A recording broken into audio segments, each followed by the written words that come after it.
मेरे प्यारे साधकों, मेरी आत्मा के प्यासे लोगों, मेरे अपनों, आज मैं तुमसे कुछ बात करने बैठा हूं और बात बड़ी नाजुक है, बड़ी कच्ची है और बड़ी तीखी है, पर मैं बिना किसी रुकावट के सीधे तुम्हारे दिल में उतरना चाहता हूं। बात यही है कि इतना आकर्षित बनो, इतना अनोखा बनो, इतना अपनेपन में डूबा हुआ बनो कि जो तुम्हें छोड़कर जाए वो जीवन भर पछताता रहे। लेकिन पहले एक बात मैं साफ कर दूं, तुम इस बात को अगर बदले की भावना से सुनने आए हो, अगर तुम्हारे भीतर किसी के प्रति कोई जलन है, कोई कड़वाहट है, कोई घाव है और तुम सोच रहे हो कि हां ये तरीका मिल गया, तो भूल जाओ, क्योंकि आकर्षण और बदले का कोई रिश्ता नहीं है। जहां बदला है वहां कुरूपता है, और मैं तुमसे कुरूपता की नहीं, सुंदरता की बात कर रहा हूं। मैं तुमसे पूछता हूं, आकर्षण क्या है? तुम क्या सोचते हो कि आकर्षण है? क्या वो रंग रोगन है? क्या वो मेकअप है? क्या वो अच्छे कपड़े हैं? क्या वो बैंक बैलेंस है? क्या वो गाड़ी है, बंगला है, पद है, प्रतिष्ठा है? यदि तुम यही सोचते हो तो तुम जीवन की सबसे बड़ी भूल में हो, क्योंकि ये सब चीजें तो बाहरी हैं, सतही हैं। ये तुम्हारा ध्यान तो खींच सकती हैं, पर किसी का दिल नहीं जीत सकती। ये किसी की नजर तो रोक सकती हैं, पर किसी की आत्मा को विराम नहीं दे सकती। असली आकर्षण तो आंतरिक घटना है, बिल्कुल वैसे ही जैसे गुलाब के फूल में कोई मेहनत नहीं करता कि उसकी खुशबू फैले। फूल बस खिलता है और खुशबू हवा में घुल जाती है। उसे कोई प्रयास नहीं करना पड़ता कि मधुमक्खी आए। मधुमक्खी तो स्वयं उस खुशबू को सूंघ कर आ जाती है। तुम भी वैसे ही हो सकते हो, बस खिल जाओ अपनी पूर्णता में, और फिर लोग तुम्हारी ओर आकर्षित होंगे। तुम्हें उन्हें पकड़ने की कोई जरूरत नहीं होगी। और ये जो तुम कहते हो कि छोड़ने वाला पछताए, ये बात मुझे अजीब लगती है, क्योंकि जो इंसान सच में खिल गया है उसके आसपास कोई छोड़ने की बात ही नहीं सोचता। यदि कोई तुम्हें छोड़कर गया तो इसका एक ही मतलब है, तुम अभी भी अधूरे हो, तुम अभी भी भीख मांग रहे हो। प्यार में भीख मांगना सबसे बड़ी बदसूरती है। और जब तुम भीख मांग रहे हो तो सामने वाले को क्या लुटेरा समझो? वो तो भागता है, क्योंकि तुमने उसके गले में अपनी जरूरतों की रस्सी डाल दी है। और कोई भी जिंदा आदमी बंधन में नहीं रहना चाहता। देखो, प्यार क्या है? प्यार है मिलने की, एक होने की अनुभूति। लेकिन तुमने प्यार को क्या बना लिया है? तुमने प्यार को सौदा बना लिया है। मैं तुम्हें प्यार करूंगा, बदले में तुम मुझे अपना समय दो, तुम मुझे अपना ध्यान दो, तुम मुझ पर फिदा रहो। यह प्यार नहीं, यह व्यापार है। और व्यापारी से कोई प्रेम नहीं करता, व्यापारी से तो नफरत होती है। ओसो, अरे मैं क्या कहने लगा? मैं हूं तो वही जो तुम्हें जगाना चाहता हूं। सुनो, मैं तुमसे कहता हूं, अगर तुम सच में आकर्षक बनना चाहते हो तो दूसरों को भूल जाओ, बिल्कुल भूल जाओ। सबसे पहली मांग, पहली शर्त है अपने केंद्र में स्थापित होना। और जब तक तुम्हारी नजर दूसरे की तरफ है कि वो मुझे चाहता है या नहीं, वो मुझसे प्रभावित है या नहीं, वो मुझे छोड़ेगा या रहेगा, तब तक तुम केंद्र में नहीं हो सकते। तुम तो उसी की परिक्रमा कर रहे हो, उसी के इर्द गिर्द नाच रहे हो। और जो दूसरे के इर्द गिर्द नाचता है उसे कोई गंभीरता से क्यों लेगा? वो तो मनोरंजन है, दिलचस्पी नहीं। सच्चा आकर्षण तब पैदा होता है जब तुम अपने भीतर की उस जगह को पहचान लेते हो जो किसी पर निर्भर नहीं है। जब तुम ये जान लेते हो कि मैं अकेला भी पूरा हूं, मुझे किसी की जरूरत नहीं। यह निर्भरता का त्याग है, यही आकर्षण की जननी है। जब तुम किसी पर आश्रित नहीं होते तब तुम सबसे आकर्षक हो जाते हो, क्योंकि तब तुम आजाद हो। और आजादी से बड़ा कोई चुंबक नहीं है। क्या तुमने कभी किसी पहाड़ी झरने को देखा है? वो किसी को बुलाता नहीं, वो किसी के लिए रुकता नहीं, वो अपनी जगह से गिरता है, अपनी रफ्तार से बहता है, अपनी मस्ती में गुनगुनाता है। और देखते ही देखते उसके आसपास हरियाली छा जाती है, पक्षी आ जाते, हिरन आ जाते। क्या उसने किसी को बुलाया? नहीं, उसने तो बस अपनी होने की धुन गाई और सब आ गए। ठीक यही मैं तुम्हें सिखाना चाहता हूं। अपने होने की धुन गाओ, अपनी आत्मा का संगीत बजने दो, और फिर देखो लोग तुम्हारी तरफ दौड़ पड़ेंगे। और जो तुम्हें छोड़कर गया उसकी बात अलग है। मैं कहता हूं उसे जाने दो, दरवाजा खुला छोड़ दो। अगर कोई जाना चाहता है तो विदा करो, रोको मत, चिपको मत, गिड़गिड़ाओ मत, क्योंकि अगर तुम रोकोगे तो वो कैदी बनेगा, प्रेमी नहीं। और कैदी तो पहला मौका मिलते ही फरार हो जाता है। पर यदि तुम स्वयं को खिलने दो, अगर तुम अपनी रोशनी बिखेर दो, तो जो गया है वो उस रोशनी को बाहर से देखेगा और उसे अपनी गलती का एहसास होगा। यह एहसास उसकी आत्मा को जलाएगा, क्योंकि उसने किसी अंधेरे को नहीं, किसी औसत को नहीं, बल्कि एक जलते हुए दीपक को छोड़ा है। ध्यान से समझो, जब तुम एक जलता हुआ दीपक होते हो तो अंधेरा तुम्हारे आसपास नहीं टिक सकता। जो लोग अंधेरे से प्यार करते हैं वे भागेंगे, लेकिन जो लोग रोशनी के भूखे हैं वे तुम्हारे इर्द गिर्द जमा हो जाएंगे। और वो जो अंधेरे की तलाश में भागा, वो जब रोशनी से दूर जाकर अपने अंधेरे में बैठेगा तो उसे प्यास लगेगी, तरस आएगा और वो पछताएगा। ये पछतावा मैं नहीं दिलाता, ये तो उसकी अपनी मूर्खता का परिणाम है। मैं तुमसे एक कहानी सुनाता हूं। एक बहुत बड़ा संत था, उसके पास एक शिष्य था जो बहुत सीखा हुआ था, बहुत बुद्धिमान था, लेकिन उसकी बुद्धि अहंकार में बदल गई थी। उसने सोचा मैं अब बहुत कुछ जान गया हूं, यहां रहने से कोई फायदा नहीं। उसने संत को छोड़ने का फैसला किया। संत ने उसे रोका नहीं, बल्कि उसके सिर पर हाथ रखकर कहा, जाओ बेटा, जो तुम्हें ठीक लगे, पर एक बात याद रखना, जब प्यास लगे तो इसी कुएं का पानी याद आएगा। शिष्य हंसा और चला गया। बड़ी दुनिया देखी, बड़े बड़े ज्ञानी सुने, बड़ी बड़ी किताबें पढ़ी, पर उसे कहीं वो शांति नहीं मिली, वो गहराई नहीं मिली जो उस संत की आंखों में थी। उसे बहुत प्यास लगी, बहुत तड़प हुई, और बहुत दिनों बाद वो लौटा। संत वहीं बैठे थे, ठीक वैसे ही जैसे बिजली के एक झटके के बाद भी बिजली अपनी जगह पर रहती है। शिष्य ने कहा, मुझे माफ कर दो, मैं व्यर्थ गया था। संत ने कहा, मैंने तो कहा था प्यास लगेगी। यही रहस्य है। तुम उस संत की तरह बनो, जो जाना चाहे उसे जाने दो, पर अपनी जगह पर अपनी पूरी चमक के साथ बैठे रहो। उसे जाने देने का अर्थ यह नहीं कि तुम कमजोर हो, बल्कि इसका अर्थ है तुम इतने सशक्त हो कि तुम्हें पकड़ने की जरूरत नहीं। एक सच्चा शक्तिशाली व्यक्ति कभी नहीं पकड़ता, क्योंकि वो जानता है जो मेरा है वो मेरे पास आएगा, और जो मेरा नहीं उसे पकड़कर रखना अपनी बेइज्जती है। अब मैं तुम्हें 3 बीज बताता हूं, जिन्हें अगर तुम अपने भीतर बोओगे तो तुम वो आकर्षण बन जाओगे। पहला बीज है स्वस्वीकृति। तुम वैसे ही स्वीकार कर लो जैसे हो। न तुम अपनी त्वचा का रंग बदल सकते हो, न अपनी हड्डियों का ढांचा, न अपनी आंखों की गहराई। तुम जैसे पैदा हुए हो वैसे ही अनोखे हो। ईश्वर ने कभी 2 निशानियां एक जैसी नहीं बनाई। तुम एक मौलिक रचना हो, लेकिन तुम अपनी मौलिकता को स्वीकार नहीं करते, तुम नकल करते हो। तुम सोचते हो कि अगर मैं ऐसा बन जाऊं जैसा फलां व्यक्ति है तो लोग मुझे पसंद करेंगे। यह सबसे बड़ा झूठ है। लोगों को नकल से प्यार नहीं होता, लोगों को असली से प्यार होता है। अगर तुम कृष्ण की नकल बनोगे तो लोग कहेंगे अच्छा है, पर असली कृष्ण तो कुछ और है। अगर तुम बुद्ध की नकल बनोगे तो लोग कहेंगे बस नाटक है। अपनी नकल मत बनो, खुद बनो। तुम स्वयं में परमात्मा की एक अनमोल कृति हो। इस कृति का सम्मान करो।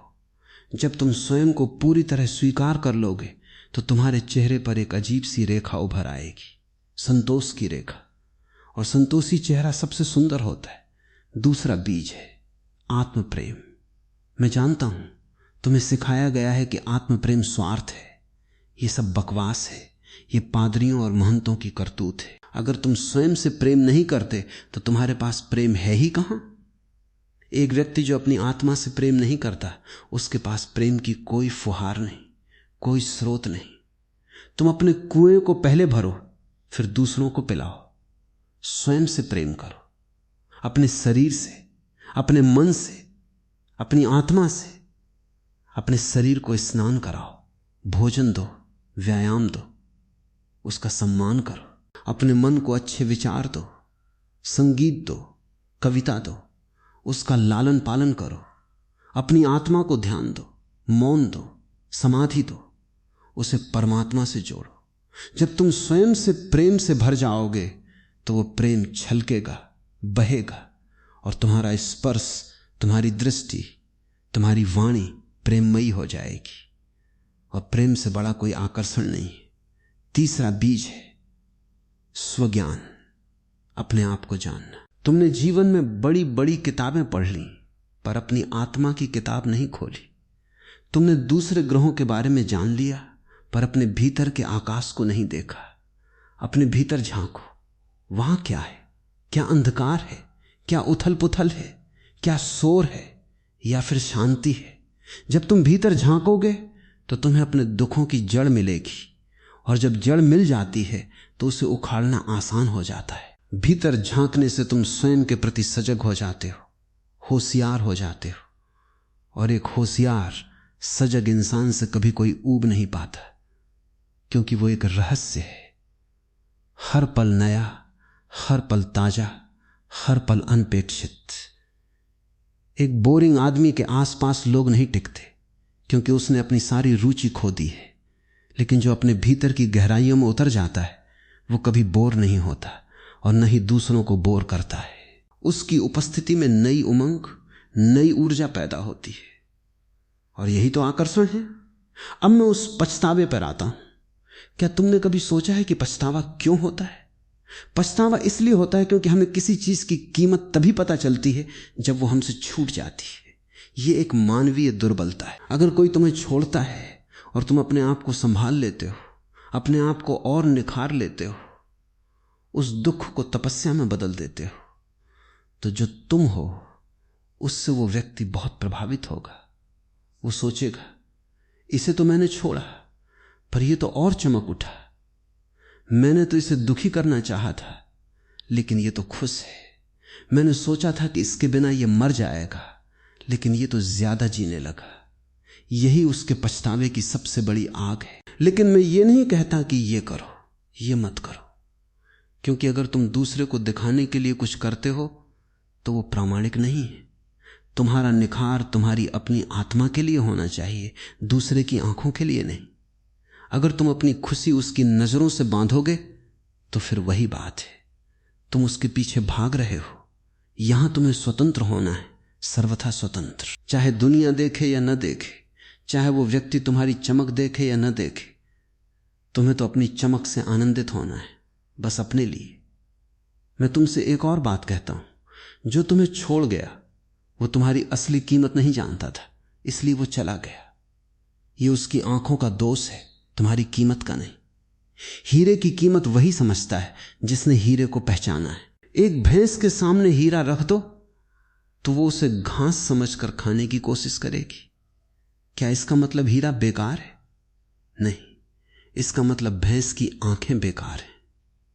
तो जो तुम्हें नहीं पहचान पाया उसे जाने दो। उसके जाने से तुम्हारी कीमत कम नहीं हो जाती, बल्कि इससे तो साबित होता है कि वो तुम्हारे लायक नहीं था। और तुम अपनी फिक्र करो, अपनी परिपक्वता की फिक्र करो। जब तुम पूरे हो जाओगे, तुम ज्ञानी हो जाओगे, तो तुम्हारे पास लोग खींचे चले आएंगे, लेकिन तुम उन्हें पकड़ोगे नहीं। तुम तो बस अपनी जगह खिले रहोगे, और वे जो आएंगे वे रुकेंगे, क्योंकि तुम्हारे पास रुकने लायक वातावरण है, सुख है, शीतलता है। जो तुम्हें पहले छोड़कर गया था, अगर वो वापस आता है तो तुम्हारे अहंकार को मौका मिलता है कि देखो मैं सही था, उसे पछतावा हुआ। लेकिन मैं कहता हूं, अगर वो वापस आए तो दरवाजा खुला रखो, पर बिना किसी शर्त के। उसे ये मत बताओ कि देखा तुम पछताए, नहीं, तो फिर तुम वही कर रहे हो जिसके लिए मैंने मना किया था। बस उसे वैसे ही स्वीकार करो जैसे वो है। अगर वो फिट बैठता है, नहीं तो मुस्कुराकर विदा कर दो, क्योंकि अब तुम स्वयं में इतने परिपूर्ण हो गए हो कि तुम्हें किसी की आवश्यकता नहीं, न पूर्व की और न वर्तमान की। यही तो क्रांति है कि तुम दूसरे पर निर्भर होना छोड़ दो। और जब तुम निर्भर होना छोड़ देते हो तो तुम वो चुंबक बन जाते हो जिसकी तरफ हर कोई खींचता है, पर तुम किसी को अपने पास नहीं बांधते। यही आकर्षण का परम सत्य है, बंधन से मुक्त होना। अब मैं तुमसे उस व्यक्ति के पछतावे के बारे में कहता हूं। वो कैसा होता है? वो एक ऐसी पीड़ा है जो किसी दवाई से नहीं मिटती। वो एक ऐसा तीर है जो उसके दिल में चुभ कर रह जाता है, क्योंकि उसने एक ऐसी आत्मा को छोड़ा है जो उसकी कल्पना से कहीं ज्यादा विशाल थी। वो सोचता होगा, ये तो मेरे बिना अधूरा था, ये तो मेरे बिना टूट जाएगा। और वो देखता है कि तुम अधूरे नहीं, पूरे हो। तुम टूटे नहीं बल्कि और मजबूत हो। तुम उदास नहीं बल्कि खुशी से झूम रहे हो। यह दृश्य उसके लिए सबसे बड़ा दंड है। पर ध्यान रखना, यह दंड तुम नहीं दे रहे, यह तो उसकी अपनी भूल का स्वाभाविक परिणाम है। जैसे आग को छूने से जलन होती है, यह जलन आग का अभिशाप नहीं बल्कि आग का गुण है।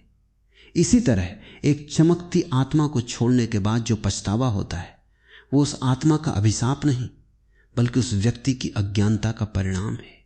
मैं जानता हूं तुम सब इस दुनिया में बहुत दुख पा चुके हो। किसी ने तुम्हें धोखा दिया, किसी ने तुम्हारा दिल तोड़ा, किसी ने तुम्हें छोड़ दिया, और तुम सोचते हो कि यह तुम्हारी कमी है। नहीं, यह उनकी कमी है, तुम्हारी नहीं। पर तुम चूंकि कमजोर थे इसलिए तुमने उस कमी को अपने ऊपर लाद लिया। अब और नहीं, अब तुम जागो। अब समझो कि जो गया वो कचरा था, जो तुम्हारी कीमत समझ ही नहीं पाया, उसे फेंक देना ही अच्छा था। उस फेंकने को दुख मत समझो, उसे सफाई समझो। इस जीवन में तुम्हें इतना आकर्षक बनना है कि तुम्हारी उपस्थिति एक घटना बन जाए। जब तुम किसी कमरे में प्रवेश करो तो प्रकाश का एक किरण प्रवेश करती है।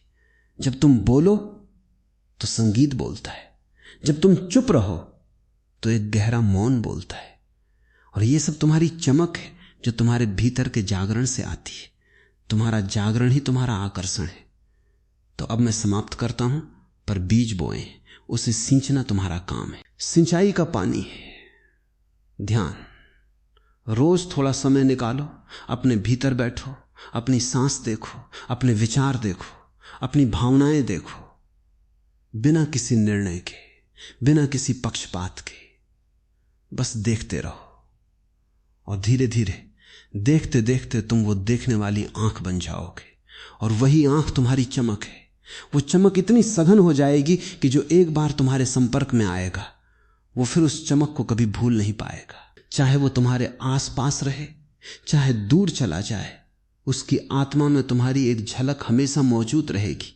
और वो झलक उसे बेचैन करती रहेगी, उसे प्यासी बनाए रखेगी। यही तो है। इतना आकर्षित बनो कि तुम्हें छोड़ने वाला पछताए। यह कोई श्राप नहीं, यह तुम्हारी आत्मा का आशीर्वाद है। क्योंकि जब तुम आकर्षक होते हो तो तुम केवल दूसरों को ही नहीं बल्कि स्वयं को भी मोहित कर लेते हो। और वही सबसे बड़ी जीत है, अपने ऊपर मोहित हो जाना, स्वयं में इतना रम जाना कि कोई बाहरी पुष्टि की जरूरत ही न पड़े। जाओ, खिल जाओ फूल की तरह। खिलना तुम्हारा अधिकार है, खिलना तुम्हारा धर्म है। खिलो और खिलने का आनंद लो। बाकी सब अपने आप आ जाएगा। जो रुकेगा वो रुकेगा, जो जाएगा उसे पछताना पड़ेगा। ये मेरा अनुभव है, ये मेरा वचन है।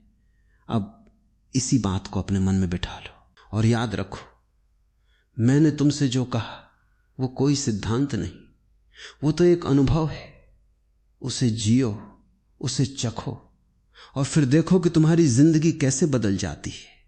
तुम स्वयं में इतने मस्त हो जाओगे, इतने मगन हो जाओगे कि लोग तुम्हारे इर्द गिर्द मंडराते रहेंगे और तुम अपनी मस्ती में, अपनी मंजिल पर, अपने परमात्मा में लीन रहोगे। यही मैं चाहता हूं, यही तुम्हारी खुशी हो और यही तुम्हारा आकर्षण हो। मैं तुमसे इतना ही कहता हूं, जागो और जगमगाओ। हां, मैंने कहा जागो और जगमगाओ। लेकिन जागने का क्या मतलब है? क्या तुम सुबह उठकर आंखें खोल लेना जागना कहलाता है? नहीं, वो तो बस शारीरिक क्रिया है। असली जागरण तो तब होता है जब तुम अपने भीतर की उस सांस को महसूस करते हो जो तुम्हें जीवित रखती है, पर तुमने कभी उसे देखा नहीं। असली जागरण तब होता है जब तुम्हें पता चलता है कि तुम्हारे शरीर के पीछे कोई और है, कोई साक्षी, कोई दृष्टा, कोई चेतना। और जब ये चेतना जगती है तो तुम्हारी आंखों में एक अलग ही चमक आती है। वो चमक सूरज की किरण की तरह तेज होती है, पर जलाती नहीं बल्कि खिलाती है। तुम पूछोगे ये जागरण कैसे हो? ये कोई ऐसा काम नहीं जो तुम कर सको, ये तो एक घटना है जो तुम पर घटती है, बशर्ते तुम तैयार हो, बशर्ते तुम अपने सारे कचरे को, अपनी सारी उलझनों को, अपने सारे अहंकार को एक तरफ रख दो। जैसे कोई घर साफ करता है वैसे ही अपने भीतर की जगह साफ करो। वहां पड़े हुए हैं पुराने गिले सिकवे, पुरानी यादें, पुराने रिश्ते जिन्हें तुमने कभी निभाया नहीं, पुरानी चोटें जिन्हें तुम संजोए बैठे हो। इन सब को हटाओ, क्योंकि इन कचरे के ढेर पर कोई फूल नहीं खिलता, कोई आकर्षण नहीं पनपता। और तुम्हारा भीतर का वह केंद्र जो आकर्षण का असली स्रोत है, इन पुरानी बातों की तहों के नीचे दबा हुआ है, कराह रहा है, बाहर आने को तड़प रहा है, लेकिन तुम उसे मौका ही नहीं देते। मैं तुमसे कहता हूं, इन सब को जाने दो। उसे जाने दो जिसने तुम्हें छोड़ा, उसे जाने दो जिसने तुम्हें धोखा दिया, उसे जाने दो जिसने तुम्हारी बात नहीं मानी, उसे जाने दो जो तुम्हारे रास्ते से हट गया। और जब तुम कहते हो जाने दो, तो मेरा मतलब यह नहीं कि तुम उससे नफरत करो या उसे भूल जाओ। मेरा मतलब है उसे वैसे ही स्वीकार करो जैसे नदी अपने किनारे को स्वीकार करती है। भले ही किनारा उसे रोकता है, लेकिन नदी रुकती नहीं, वो किनारे को चूमती है और आगे बढ़ जाती है। बिल्कुल वैसे ही तुम भी जीवन में आगे बढ़ो। जो मिला उसे प्यार दो, धन्यवाद दो और आगे बढ़ो। जो नहीं मिला उसके लिए रो मत, क्योंकि रोना तो ऊर्जा की बर्बादी है और तुम्हारी ऊर्जा बहुत अनमोल है। क्या तुमने गौर किया है, जब तुम किसी के पीछे रोते हो तो तुम्हारी आंखें सूज जाती हैं, तुम्हारा चेहरा बेजान हो जाता है, तुम्हारे कंधे झुक जाते हैं। क्या यह आकर्षण है? नहीं, यह तो विकर्षण है। लोग तुमसे दूर भागेंगे क्योंकि तुम्हारी उदासी एक काला बादल बन जाती है। लेकिन जब तुम मुस्कुराते हो, उसी दर्द के बावजूद मुस्कुराते हो, तो वो मुस्कान अत्यंत तीखी, अत्यंत गहरी, अत्यंत सुंदर होती है और वही मुस्कान चुंबक बन जाती है। मैं तुम्हें एक अनुभव बताता हूं। बहुत साल पहले एक व्यक्ति मेरे पास आया। वो बहुत दुखी था क्योंकि उसकी प्रेमिका ने उसे छोड़ दिया था। वो रो रो कर बिलख रहा था। उसने कहा, मैं उसके बिना नहीं रह सकता, मेरी जिंदगी खत्म हो गई। मैंने उससे पूछा, उसके आने से पहले तुम क्या थे? वो चौंका। उसने कहा, मैं एक आम आदमी था, बस जी रहा था। मैंने कहा, तो अब तुम वही आम आदमी बन जाओ जो उसके आने से पहले था। उसके आने से तुम्हें क्या आया और उसके जाने से क्या चला गया? उसने तुम्हें कुछ दिया था या उसने तुम्हारा कुछ लिया था? वो बोला, उसने मुझे खुशी दी थी। मैंने कहा, तो खुशी तो तुम्हारे भीतर ही होगी, क्योंकि कोई बाहरी चीज कभी स्थायी नहीं होती। वो तो एक निमित्त थी, कारण नहीं। उसने तुम्हारी उस खुशी को बाहर निकालने में मदद की, पर खुशी तुम्हारी अपनी थी।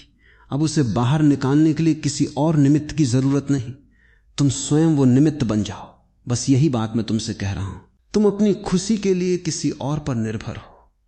यही सबसे बड़ा धोखा है जो तुमने अपने साथ किया है।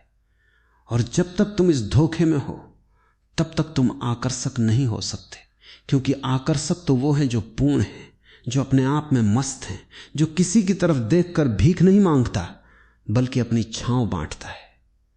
तुम्हारी सारी कोशिशें क्यों हैं? तुम चाहते हो कि वो व्यक्ति वापस आए और तुम उसे मुंह दिखाओ कि देख मैं कितना बदल गया हूं। लेकिन मैं तुमसे स्पष्ट कहता हूं, यह कोशिश भी उसी व्यक्ति के इर्द गिर्द घूमती है। तुम्हारा सारा विकास, तुम्हारी सारी चमक, तुम्हारा सारा आकर्षण अगर उसी एक व्यक्ति को दिखाने के लिए है, तो तुम अभी भी उसी के गुलाम हो। गुलामों की कोई चमक नहीं होती, गुलामों का कोई आकर्षण नहीं होता। गुलाम तो दया का पात्र होता है, प्यार का नहीं। इसलिए पहली चीज जो मैं चाहता हूं, तुम उस व्यक्ति को पूरी तरह अपने मन से उतार फेंको, इतना उतारो कि उसके बारे में सोचना भी बंद हो जाए।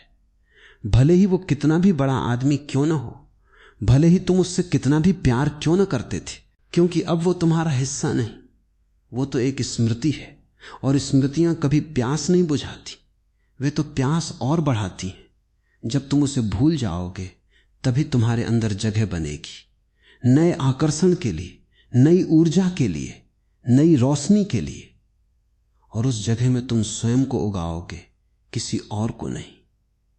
मैंने बहुत देखा है, लोग प्यार में अपनी पहचान खो देते हैं। वे कहते हैं मैं तुम्हारा हूं, और भूल जाते हैं कि मैं पहले है, तुम्हारा बाद में। अगर मैं ही नहीं रहा तो तुम्हारा किसका रहेगा? अपनी पहचान को मजबूत करो, इतना मजबूत करो कि दुनिया तुम्हें देखकर कहे ये एक स्तंभ है, ये एक पर्वत है, ये एक समुद्र है। और जब तुम पर्वत की तरह स्थिर हो, समुद्र की तरह गहरे हो, आकाश की तरह विशाल हो, तब किसी को तुम्हें छोड़ने का विचार तक नहीं आता। और अगर कोई तुम्हें छोड़ भी दे तो वो तुम्हारे उस पर्वत की छाया, उस समुद्र की गहराई, उस आकाश की विशालता को याद करता है और उसकी तुलना में अपनी दुनिया को छोटा, सूना, नीरस पाता है। और फिर पछतावा उसका स्वभाव बन जाता है। तुम सोचते हो कि पछतावा बहुत बड़ी सजा है? नहीं, पछतावा तो सबसे छोटी सजा है। असली सजा तो तड़प है, और वो तड़प तब होती है जब उसे पता चलता है कि उसने जिसे छोड़ा वो कोई आम इंसान नहीं, बल्कि एक जलता हुआ दिया था, एक महकता हुआ बाढ़ था, एक सजीव कविता थी। और वो जब बाहर की दुनिया में भटकता है तो उसे वैसा महकता बाढ़ कहीं नहीं मिलता, वैसी सजीव कविता कहीं नहीं मिलती। तब उसे अपनी भूल का एहसास होता है, पर तब तक बहुत देर हो चुकी होती है, क्योंकि तुम तब तक और ऊंचे उठ चुके होते हो, और वो जहां था वहीं रह जाता है। लेकिन मैं ये बात इसलिए नहीं कह रहा कि तुम किसी को सजा दो या किसी का दिल जलाओ। मैं ये इसलिए कह रहा हूं कि तुम अपने जीवन को इतना ऊंचा, इतना विशाल, इतना सार्थक बना लो कि तुम्हारी अपनी आत्मा को ही तुमसे प्यार हो जाए। और जब तुम्हारी अपनी आत्मा को तुमसे प्यार हो जाता है तो दूसरों की तो बात ही क्या, वे तो आसमान से तारे टूटने की तरह तुम पर बरसते हैं। मैं तुम्हें एक व्यावहारिक बात बताता हूं। प्रतिदिन कुछ पल अकेले बैठो, आंखें बंद करो और अपने शरीर को महसूस करो, उसके हर अंग को, पैरों से लेकर सिर तक। फिर अपनी सांस को महसूस करो, वो अंदर जाती है और बाहर निकलती है जैसे समुद्र की लहरें। फिर उस सांस के साथ जुड़ी हुई एक ऊर्जा को महसूस करो जो तुम्हें जीवित रखती है। उस ऊर्जा का नाम है प्राण। इस प्राण को महसूस करो और धीरे धीरे ये प्राण तुम्हारे पूरे शरीर में फैल जाएगा। फिर कल्पना करो कि ये प्राण तुम्हारे शरीर से बाहर निकलकर चारों दिशाओं में फैल रहा है, और उस फैलाव को देखो। जब तुम ऐसा करोगे तो तुम पाओगे कि तुम्हारी चेहरे पर एक विशेष नमी, एक विशेष गर्मी, एक विशेष चमक आ रही है। ये वही चमक है जिसके बारे में बात कर रहा हूं, जो बिना किसी मेकअप के, बिना किसी दिखावे के अपने आप आती है।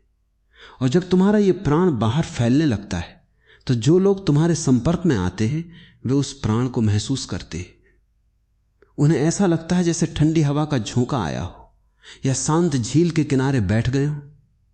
और ऐसे इंसान को कोई क्यों छोड़ेगा जो ठंडक देता है, जो शांति देता है, जो विश्राम देता है। उसे लोग छोड़ना नहीं चाहते, वे उसे पकड़ कर रखना चाहते हैं।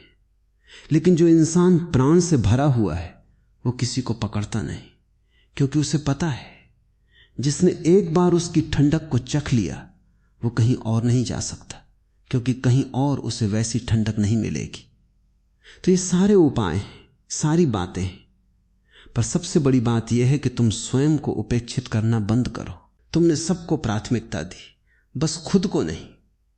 अब खुद को प्राथमिकता दो। खुद के साथ ऐसा व्यवहार करो जैसे तुम किसी बहुत बड़े मेहमान के साथ करते हो। उसे अच्छा खाना दो, अच्छे वस्त्र दो, अच्छी किताबें दो, अच्छा संगीत दो, अच्छा वातावरण दो। अपने आसपास की जगह को सुंदर बनाओ, अपने कमरे को सुंदर बनाओ, अपने बगीचे को सुंदर बनाओ, अपने शरीर को सुंदर बनाओ, अपने विचारों को सुंदर बनाओ। जब सब कुछ सुंदर होगा तो तुम सुंदरता के केंद्र बन जाओगे। और सुंदरता ही सबसे बड़ा आकर्षण है। वो सुंदरता जो बाहरी नहीं बल्कि आंतरिक हो, जो शाश्वत हो, जो मुरझाती ना हो। अगर तुम इस बात को पूरी तरह से आत्मसात कर लोगे तो न तो तुम किसी को छोड़ोगे और न किसी को तुम्हें छोड़ने की जरूरत पड़ेगी। रिश्ते तब टूटते हैं जब वे जरूरत पर आधारित होते हैं, लेकिन जब रिश्ते परिपूर्णता पर आधारित होते हैं तो वे कभी नहीं टूटते। वे तो और गहरे और मजबूत होते जाते हैं। और अगर फिर भी कोई टूट जाता है तो तुम्हें पता होता है कि यह नुकसान तुम्हारा नहीं बल्कि उस व्यक्ति का है जो इस सुंदरता को समझने में नाकाम रहा। मैं तुम्हें अंतिम बात बताता हूं, जब तुम सच में आकर्षित हो जाते हो तो तुम स्वयं भी इस आकर्षण से अनजान होते हो। जैसे सूरज को नहीं पता कि वो कितना चमक रहा है, वो तो बस जल रहा है और चमक अपने आप है। ठीक वैसे ही जब तुम अपने आप को जलने दोगे, अपने जुनून में, अपनी सच्चाई में, अपनी आत्मा में, तो तुम्हारी चमक अपने आप बिखरेगी। और फिर तुम न तो किसी को रोकोगे, न किसी को बुलाओगे, न किसी से उम्मीद करोगे, न किसी से डरोगे। तुम बस अपनी मस्ती में, अपने नृत्य में, अपने परमात्मा में लीन हो जाओगे। और वही आकर्षण का परम शिखर है, जहां तुम न तो दूसरे के बारे में सोचते हो न अपने बारे में। तुम तो बस हो, और बस होने का इतना गहरा आनंद है कि उसके सामने सारे रिश्ते, सारी उम्मीदें, सारी पछतावे की कहानियां बच्चों के खिलौने लगती हैं। तो मैं दोहराता हूं, इतने आकर्षित बनो कि तुम्हें छोड़ने वाला पछताए। पर अब समझो कि यह पछतावा तुम्हारा लक्ष्य नहीं है, यह तो एक उप उत्पाद है, एक साइड इफेक्ट है। तुम्हारा लक्ष्य तो स्वयं में इतना समाहित होना है कि तुम्हें किसी बाहरी प्रमाण की, किसी बाहरी प्रशंसा की, किसी बाहरी उपस्थिति की जरूरत ही न रहे। जब तुम उस स्थिति में पहुंच जाते हो तो तुम ब्रह्मा हो, तुम विष्णु हो, तुम महेश हो, तुम स्वयं एक संपूर्ण ब्रह्मांड हो। और उस ब्रह्मांड को कोई छोड़ नहीं सकता, क्योंकि ब्रह्मांड कभी छूटता नहीं। ब्रह्मांड तो बस है और सब उसी में विलीन हो जाते हैं। मैंने तुमसे जो कुछ कहा वो कोई सिद्धांत नहीं, मेरा अनुभव है। मैंने ये जिया है, इसीलिए कह रहा हूं। मैं चाहता हूं कि तुम भी इसे जियो, सिर्फ सुनकर मत छोड़ो। सुनने से कुछ नहीं होता। हां, हो सकता है कुछ पल के लिए अच्छा लगे, पर फिर भूल जाओगे। जियो, इसे जीवन में उतारो, ध्यान करो, स्वयं को देखो, स्वयं को पहचानो, स्वयं से प्रेम करो और देखो कैसे तुम्हारा जीवन एक झरने की तरह मस्ती से बहने लगता है।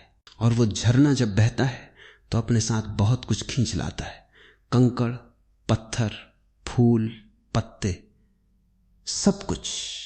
इसी तरह तुम्हारा जीवन जब प्रेम, आनंद और चमक से भर जाएगा तो वो अपने साथ बहुत सी आत्माओं को खींच लाएगा। और वे आत्माएं तुम्हारे साथ बहना चाहेंगी, क्योंकि तुम्हारी धारा में संगीत है, तुम्हारी धारा में जीवन है। जो तुम्हें पहले छोड़ गया था, अगर वो कहीं इस धारा के किनारे खड़ा होगा तो वो देखेगा, क्या मैंने ये झरना छोड़ा था? क्या मैं इतना बेवकूफ था? और वो पछताएगा। लेकिन तब तक तुम बहुत दूर निकल चुके होंगे, एक नई दिशा में, एक नए सागर की तरफ। और वो वहीं किनारे पर खड़ा रह जाएगा, अपनी मूर्खता पर रोता हुआ। ये क्रूरता नहीं है, ये जीवन का नियम है। जो मूल्यवान है उसे पहचानने में जो चूक जाता है वो हमेशा पछताता है। तो अब तुम अपनी चिंता करो, अपनी चमक की, अपनी आत्मा की। जो बाकी है वो अपने आप होगा। मैं तुम्हें अपना आशीर्वाद देता हूं कि तुम अपने भीतर उस अनंत को जगाओ और उस अनंत को जीवन में उतारो। यही मेरी प्रार्थना है, यही मेरी कामना है। जागो, चमको, खिलो और अपनी इसी खिलावट में, इसी चमक में, इसी जागृति में तुम्हारे चारों ओर एक ऐसा चुंबकीय क्षेत्र बनेगा जिसे कोई नकार नहीं सकता, कोई छोड़ नहीं सकता। और यदि कोई छोड़ भी देता है तो उसका जीवन उस पछतावे की आग में जलता रहेगा। यही तो मैं चाहता हूं कि तुम वो प्रकाश बनो जो कभी बुझता नहीं और जिसे देखकर अंधेरे को भी अपनी गलती का एहसास हो। पर तुम तो बस प्रकाश रहो, बस जलते रहो, बाकी जीवन अपने आप ठीक कर लेगा। ये मेरा विश्वास है, ये मेरा वचन है, और यही तुम्हारा आकर्षण होगा, यही तुम्हारी जीत होगी, यही तुम्हारा परमानंद होगा।